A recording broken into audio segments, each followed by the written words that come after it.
everybody. Are you in the market to update your sofa and ready to create a comfy seating area for yourself? Are you trying to decide or even wondering where to start?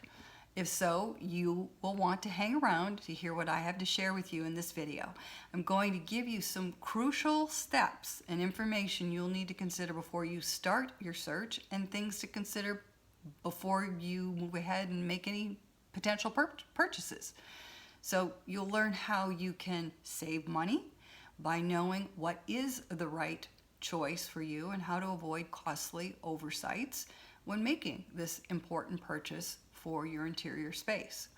I'll be giving you some things to think about that will help you narrow the field of endless choices, limit confusion so that you can zero in on what you really want, can afford, or start setting your budget for. And finally, find the right sofa that will give you the lasting enjoyment you are seeking with confidence.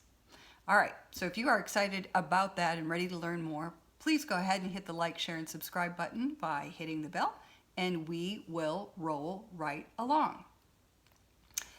First of all, hi everyone, and welcome back to Design Beyond the Visual. I'm Heidi Smith, your decorating coach and energetic advisor for you, your home, and your workplace spaces, where I am here each week on this channel to guide you into creating a better aesthetic and function for your spaces, all while being ever mindful of the energy we are creating in those spaces.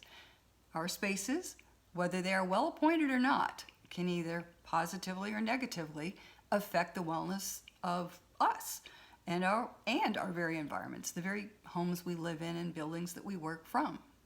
So my passion, my calling, is helping you to create sacred spaces that not only look good, but look good and feel amazing too, so that you are nurtured and supported for the whole of your life. And the way I bring that to you is through a powerful and positive ancient science and wisdom of design called Vastu.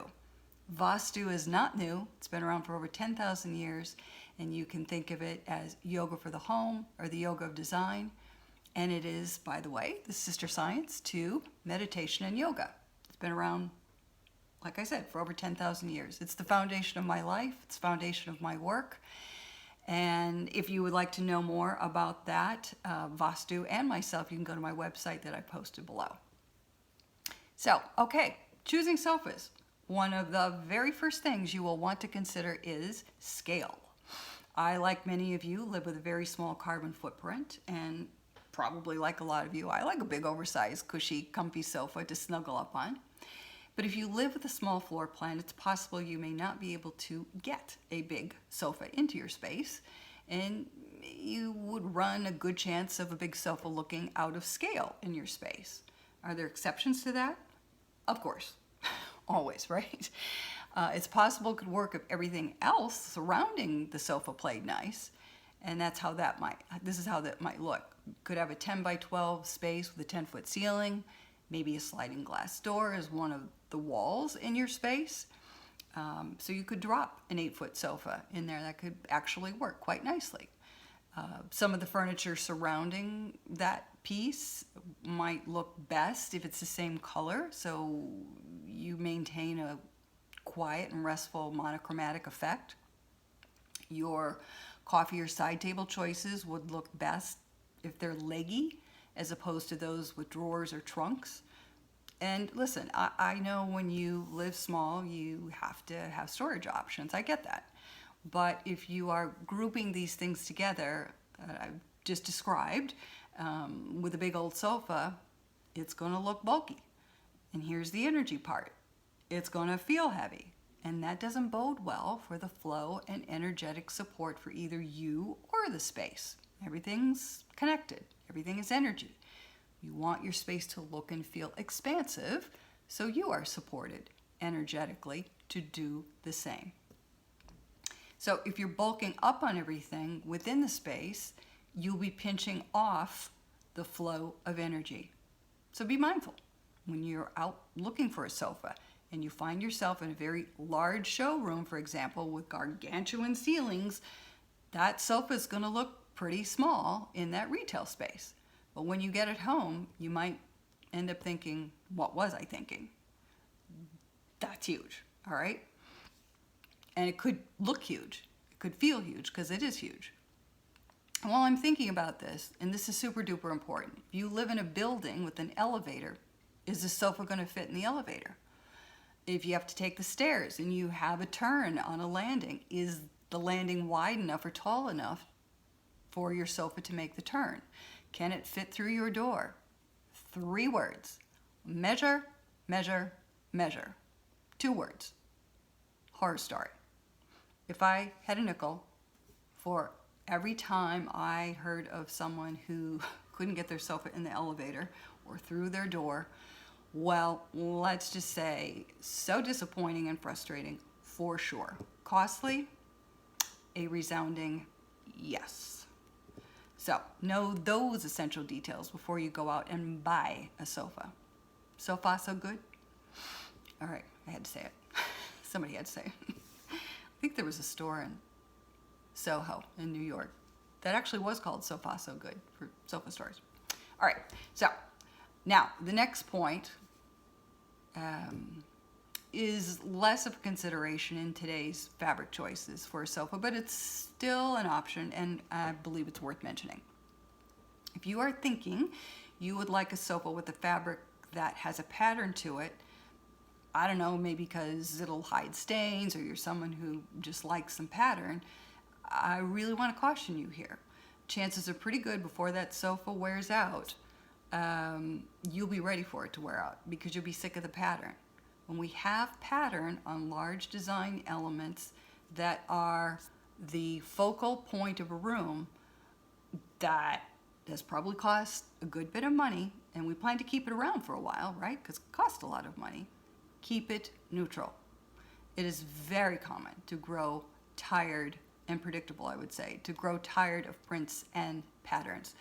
So because it's a major piece of furniture in your space, and likely your biggest piece of furniture, whether it's a large sofa or a small sofa, you'll see it all the time.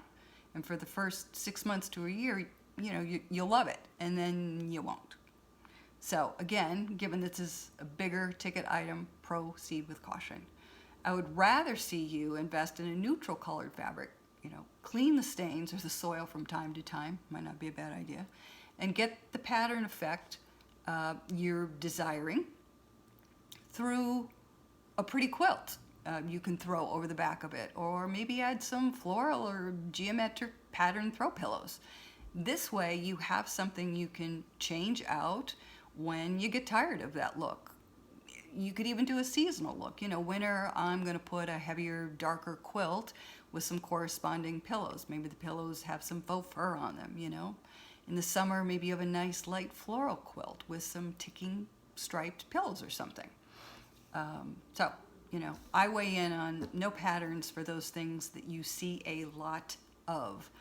And that, by the way, applies to countertops and tile, etc. But that's another video down the road. And by the way, if your space is small, you don't have to get a sofa. There's plenty of other options. I live small, as I mentioned, so I don't have people over a lot. I meet them out for coffee or a walk for lunch or something like that. So if it's just you, mostly in your interior space, then I would recommend you even consider something like a chair and a half with a nice matching ottoman. You can definitely hunker down for a nice nap in one of those, or sit there and watch your Netflix, or put your laptop work on it, or look at a love seat as opposed to a sofa. It doesn't have to be a chair and a half. There's some really nice lounge chairs too that have corresponding ottomans. And one of my very favorite places to shop for these things, and it's maybe a little pricier than what you want to spend, but I would at least advise you to go take a look at it, and that's the Shabby Chic website. I've got that link down below as well. They have all those pieces that I just mentioned, so you can get a feel for what I'm talking about. They're real classic styles. Some styles even have a slight slant to contemporary as well, and they make a great product too. I'm just saying, I've used them for myself and my clients for over 20 years now. If you are considering a sofa pattern versus solid fabric choices. My recommendation is solid. Consider the scale. Is my furniture going to look too big for the space? Do I even need a sofa? Could I work with the chair and a half and a matching ottoman, or a nice lounge chair instead with a footstool? Will it fit through my door in the elevator? Take a minute, think about it, meditate on it, and approach it mindfully as you consider not only the scale and the aesthetic, but the energy flow you need that keeps the space harmonic and supportive for the very life you are living. Well, I hope I've given you something to think about, and I hope you found it helpful. And once again, if you did find value in this information, please hit the like, share, and subscribe button by hitting the bell. And it'll let YouTube know you want to hear more from me, and let me know in the comments how I can help you with any design dilemmas or energetic concerns you may have for your own interior spaces. I would love to hear from you. Thank you for liking, sharing, and subscribing, and I'll see you next time on Design Beyond the Visual. I wish you all good Vastu. Bye, everybody.